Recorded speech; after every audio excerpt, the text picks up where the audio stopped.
This next gentleman is a transplant too.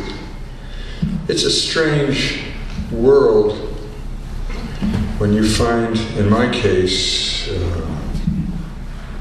my mother from the South and my father from Hell's Kitchen, so I'm a half-breed. And I love it. Absolutely drop-dead love it.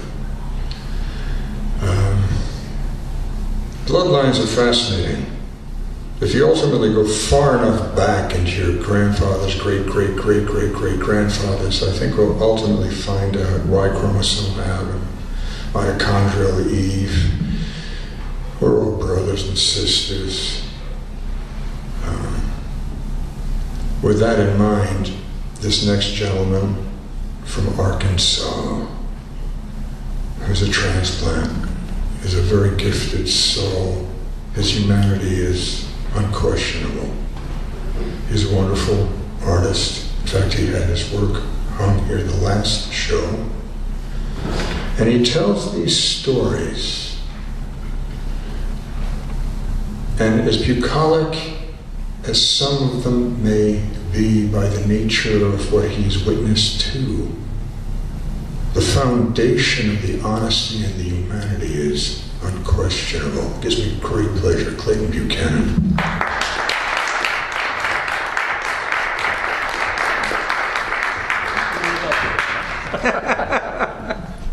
I do declare. Oh boy, I don't know. Let's see. Over a little bit. There we go.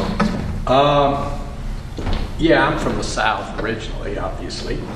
And I think a lot of things that I write about are my remembrances of what I went through down there. And it's fascinating to reflect back on it for the simple reason that I don't know that I've felt anything even close up here. Of course, I'm older now, obviously. And many of the pieces I write about are when I'm literally a child, teenager. And the two pieces that I'm starting with here, I think, cover that. This first one is entitled, Make It We Did. Hiking this long-gone spring year of 1955, a Boy Scout I was, up the shore hill from a canal leading into the Mississippi River, we trudged this sunny Arkansas afternoon, having fun, talking of the little creatures we see continuously, our scout leader bringing up the rear. I was several boys back from the lead. I turned briefly, looking into the canal, and suddenly saw arching out of the water an alligator gar the size of a shark. I screamed, "Turn around, guys, there is a gar in the canal." Everyone pirouetted around and could not believe the size. It arched out of the water one last time and then it was gone. We went back to the hike, but not for long. A flashing second later, a loud scream came from up front as the lead guys jumped, falling backward into the rest of us, knocking us off balance. Down the hill we went. The lead guy was yelling, "There's a big black snake coiled to strike up ahead." It was just over top of the hill. It turned out to be a deadly water moccasin that could have easily bitten our friend in the face. We changed our direction, made it home okay. Talking of what had just happened, we did for months to come, and obviously did not leave out about the alligator gar. What an afternoon that had been, and one I have never forgotten. Now this next piece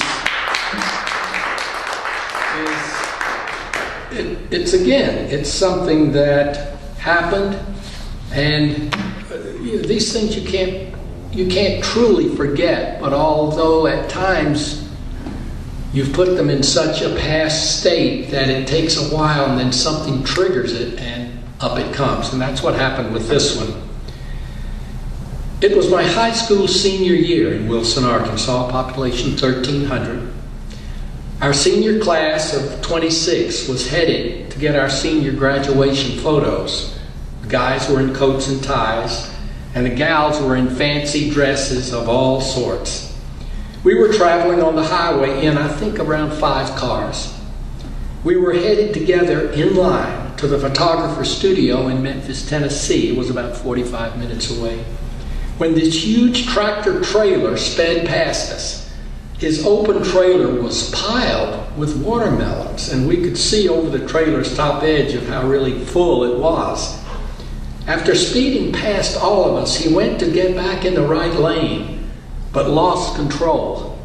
The trailer started skidding and, seeming in slow motion, turned over, spilling the watermelons everywhere, all over the road, in the ditches on both roadsides, and even out in the cotton fields.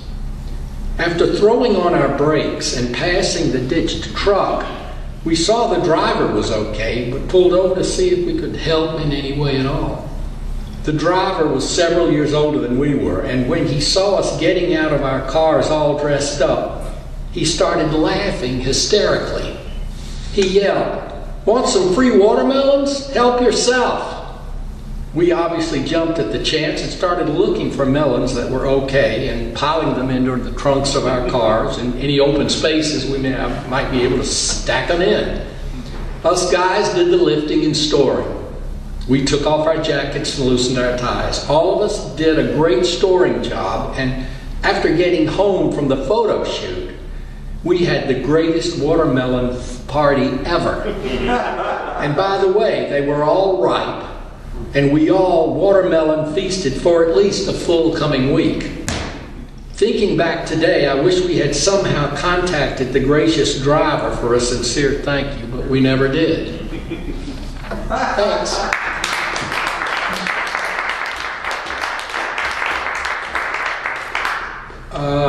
This piece is obviously a little different, and it's entitled "The Coming Star." Landing on this planet has for me opened my bright vision to a strong growth tree. As I download inside with but nothing to hide, I see multitudes of dark clouds that so viciously glide. There are violent dismemberings here so tentatively in place, both under and far above this, our gracious space. Many causes have been swept aside under the corporate, pure, criminal pride. Their fondling of bodies so graciously pure, on they will lead to murderously continue to lure. Environmental disaster will plague us all around as the super rich survive under their wealthy bunkered ground. Having planned for years to cut off our innocent ears, where will we go to survive this death? We cannot unknowingly give up to a final breath.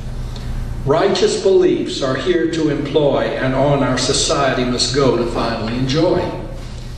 How do we define and get back on track, or do we irresponsibly say to hell with it and physically attack them back? This answer they have used many times before, but one we will never adhere to on this your or my shore. Beauty is here for us to see and feel. We must stand tall together for it to become real. Demonstrations can state the future direction we need, but it's up to you and me to voice that necessary lead. Learn from around world others we have to do, and this will knowingly let us come to be true. Whether next door to us or infinitely afar, we will see our future brightness of the coming star. Let us survive here for the time it will take, and we will continue to swim in this life's wondrous lake. Thank you.